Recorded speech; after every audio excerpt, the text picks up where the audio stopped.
Mais uma vez é muito bom estar aqui com você, ministrando a palavra do Senhor para a sua vida.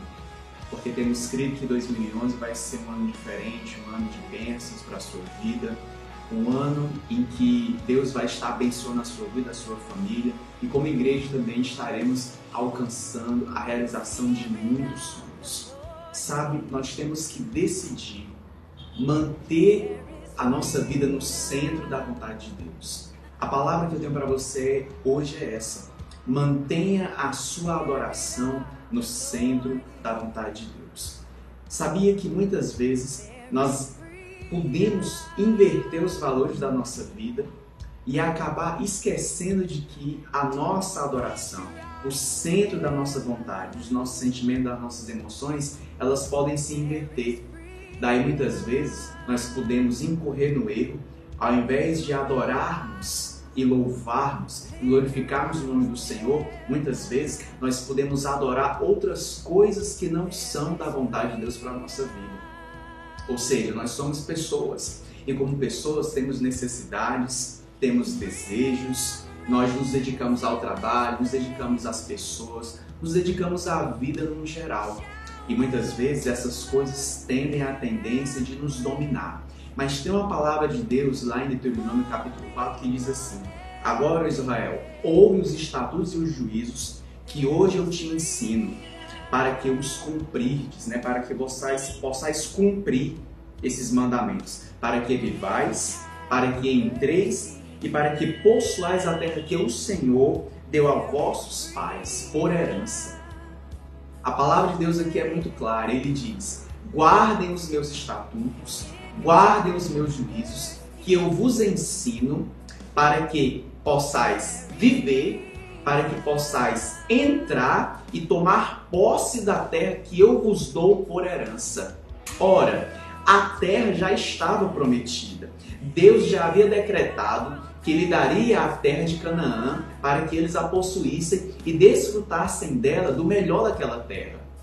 Mas o interessante é que Deus diz: mesmo que eu vos darei essa terra, Ele ressalta a importância dos israelitas obedecerem à vontade de Deus, cumprindo os seus juízos, obedecendo os seus decretos. Se eles fizessem isso, eles estariam prontos para viver, entrar e tomar posse daquela terra. Lá na frente ele vai dizer: guarde, pois, esses mandamentos, porque cumprindo esses mandamentos, vocês serão reconhecidos como meu povo. As outras nações vão saber que vocês são um povo, uma nação diferente, porque vocês guardam os meus juízos, porque vocês guardam as minhas palavras. Ele vai dizer coisas lindas como: não esqueça do dia em que eu estive perante o Senhor teu Deus em Horebe, recebendo das mãos de Deus a aliança. E lá na frente, lendo o capítulo 4 de Deuteronômio, ele vai dizer no versículo 19: guarda-te, não levanta os teus olhos para adorar o céu, a lua, as estrelas, para que não sejais seduzidos, para se inclinar perante eles e lhes dê culto. Temos que cultuar e adorar ao Senhor. E é isso que eu quero profetizar na sua vida, meu querido. Você precisa dar culto a Deus. Você precisa glorificar a Deus com a sua vida, com as suas atitudes, com a sua obediência. Prestar culto é um mandamento, é um prazer que Deus concede a todos que são filhos dele. Cultuar, adorar, celebrar a vida que Deus tem nos dado. É impossível ser um crente cheio do Espírito Santo e preservar esse avivamento que Deus quer derramar na sua vida se você não entender isso. Nós precisamos constantemente cultuar, adorar aquele que importa, aquele que é maior em nossas vidas, que é o Senhor.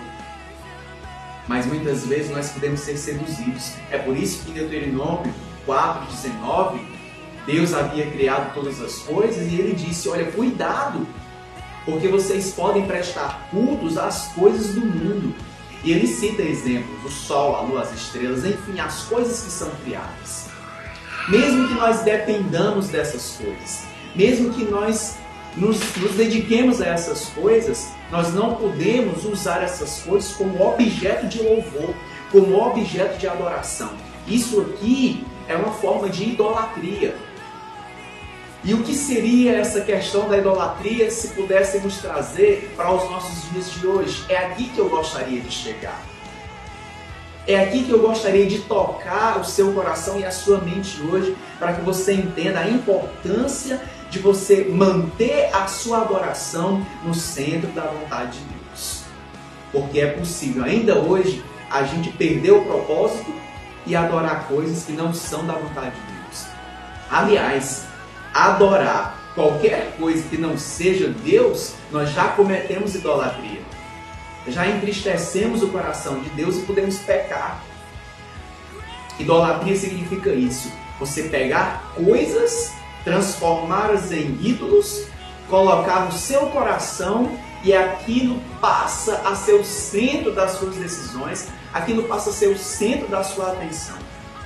Baseado nessa palavra e na certeza e na expectativa de que eu e você possamos manter o nosso coraçãozinho no centro da vontade de Deus, pela experiência que Deus tem me dado nessa minha vida tão pequena, ainda tão novo, né? Mas eu percebi alguns elementos que corriqueiramente têm seduzido muita gente, têm impedido essas pessoas de manter o seu coração no centro da vontade de Deus. Pasmem, até mesmo os próprios crentes muitas vezes não se apercebem e perdem o propósito e se deixam ser seduzidos. Mas em nome de Jesus eu declaro que você não será seduzido por nenhuma das coisas do mundo. No entanto, um dos primeiros elementos que eu vejo que causa esse impacto na vida das pessoas, sabe o que é? Carro. Pense numa paixão brasileira. É quando o elemento faz do carro dele como se fosse a vida dele. Ele se deleita tanto no prazer de possuir um automóvel que ele perde o domínio de si mesmo. Tudo é o carro. Eu tenho que ter o carro. Eu vou lamber o carro. Ninguém toca nesse carro. Eu não dou carona. Sabe, é o meu carro, é o meu desejo. Tem gente que só encontra a felicidade quando pensa que tem que ter o carro.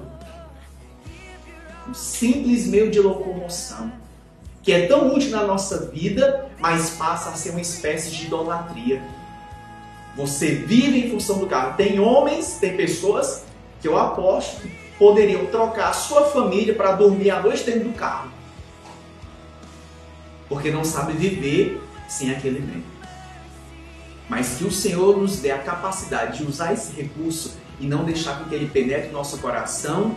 E por tantas vezes nós perdemos a presença de Deus por amar um objeto, um carro.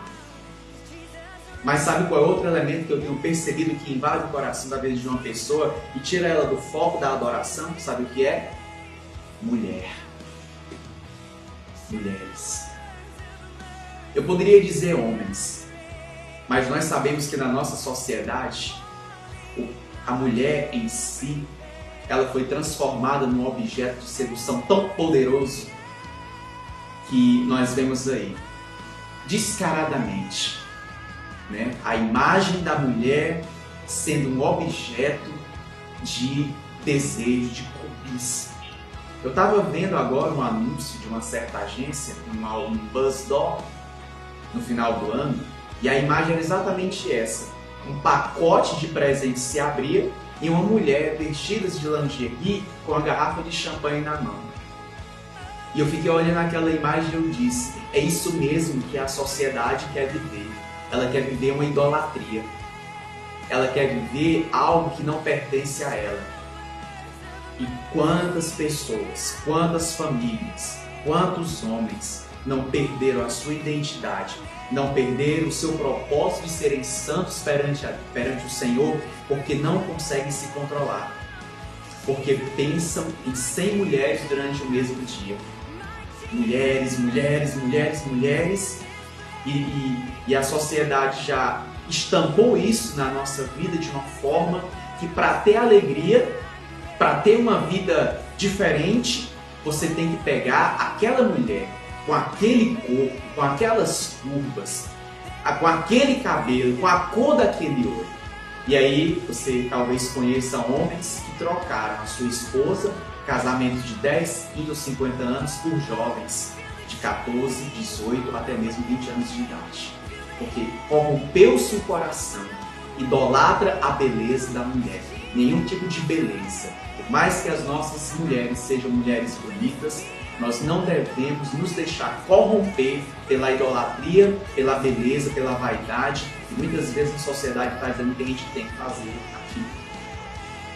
Mas outro elemento que caracteriza essa forma de idolatria dos nossos dias, sabe o que é? Dinheiro.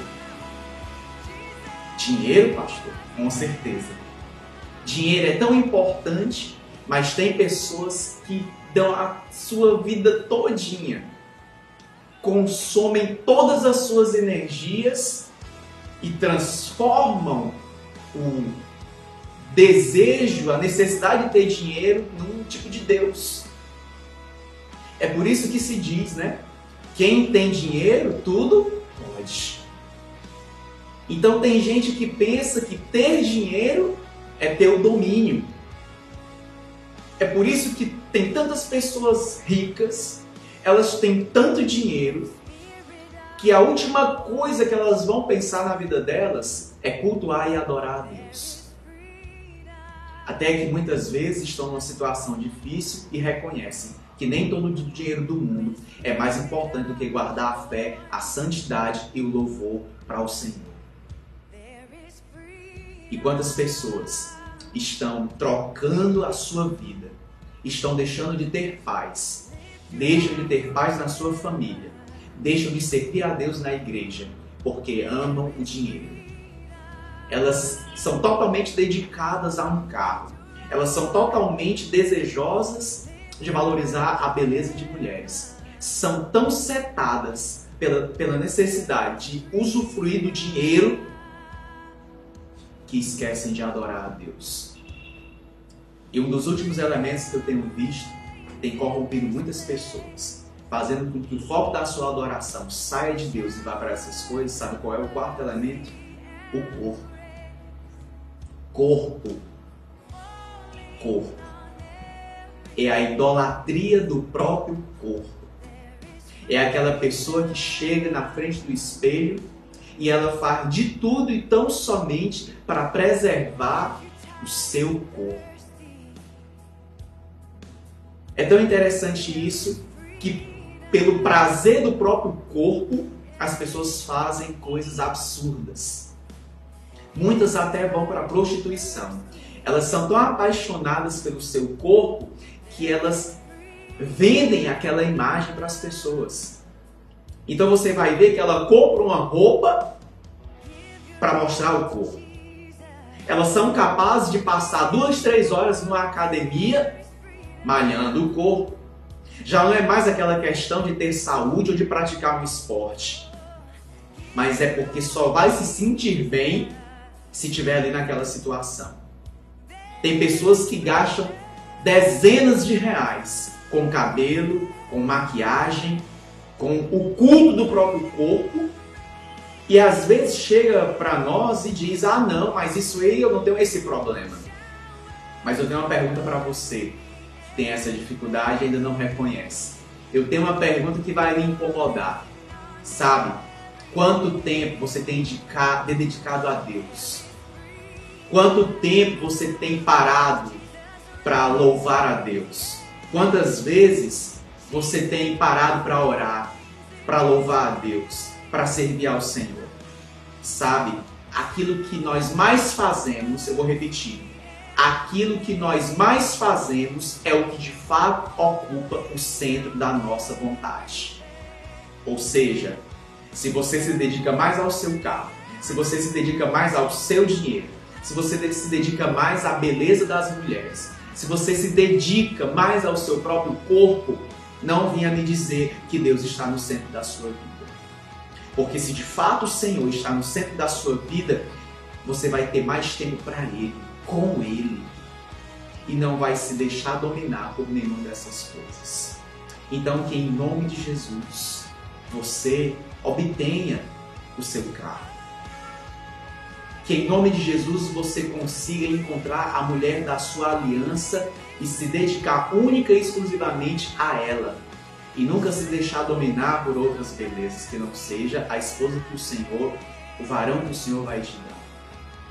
Que o Senhor Jesus abra as portas e que você seja bem sucedido no ganho do seu dinheiro, na sua profissão. Que o Senhor Jesus te abençoe e que você seja uma pessoa bela, saudável.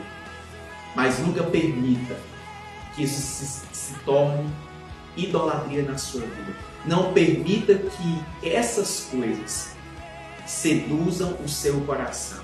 Que 2011 seja o ano em que você vai obter essas coisas, vai obter sucesso, mas vai guardar os mandamentos do Senhor, vai preservar a sua alma, vai guardar os seus sentimentos. Você vai ser abençoado, mas não vai se deixar dominar pelas coisas materiais. Você não vai deixar de buscar a presença de Deus porque tem que estar enfurnado dentro de uma academia, porque tem que ganhar o seu dinheiro, porque tem que trabalhar 12 horas, 24 horas por dia.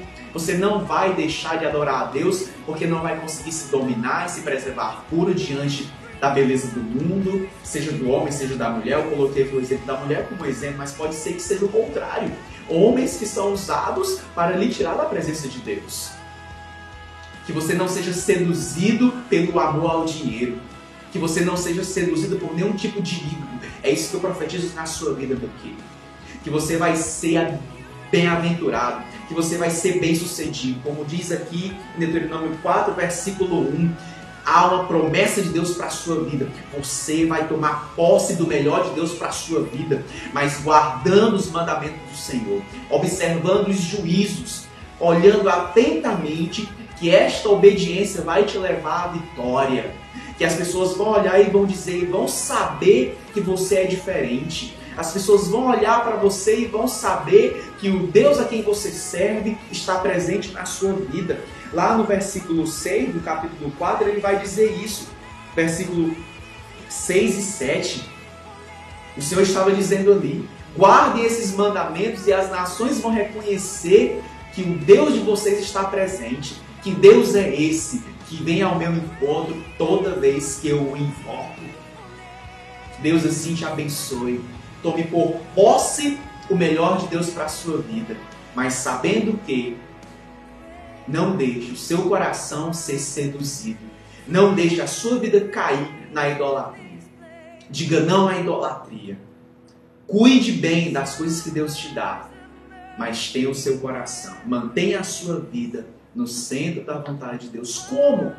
Sendo obediente, conhecendo os mandamentos e obedecendo, e cultuando, adorando, dedicando todo o seu tempo para fazer a vontade de Deus, em nome de Jesus. Que Deus te abençoe. Se você quiser ouvir mais sobre esse tema, mais sobre essa mensagem, venha a um dos nossos cultos ali na Refúgio da Graça. O Senhor vai estar nos ministrando essa palavra outras vezes durante esse ano, as próximas semanas. E eu espero completar essa palavra para que você possa ser abençoado, para que Deus possa abrir o seu entendimento, para que você venha ser uma pessoa pura no que diz respeito à adoração somente ao Senhor, em nome de Jesus. Que Deus assim te abençoe. Louvado seja o nome dele. Amém.